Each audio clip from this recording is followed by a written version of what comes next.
ko sa tanim. Pero, nagulat yung mga nanonood na preacher kasama ko, sir, parang ibon ka. Tapos ang kumakanta, ay, ibon ka.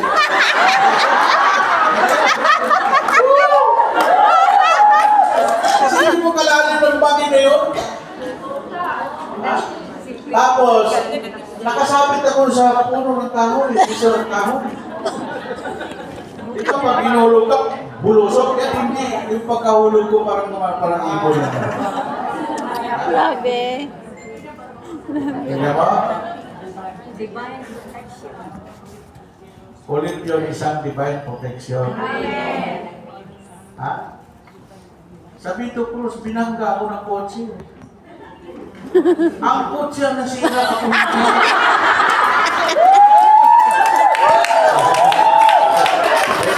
Ang galing talaga. Ay, naku, ang dami ko ng kwento sa buhay. Eh, sa doon, pinagturuan kami ng lahat ng mangkukulam, lahat ng mga mambabarang, kaming dalawa ni tatay ni Sister Tess. Pero bakit hindi kami tinablan ng mga kulam? Ang kulam nila, inulap lang namin. Bakit? Because of divine protection. Amen. Purihin ang Panginoon. Amen? Tumino ka na sa paglilingkod.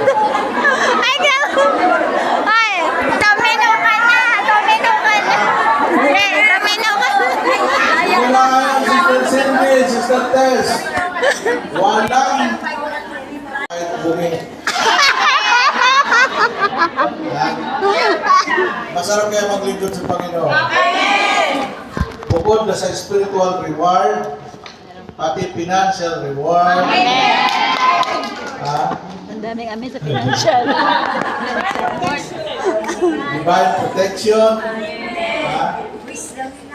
Wisdom. Okay. Magtatagumpay tayo dito. Amen? Kaya sa pagdadasal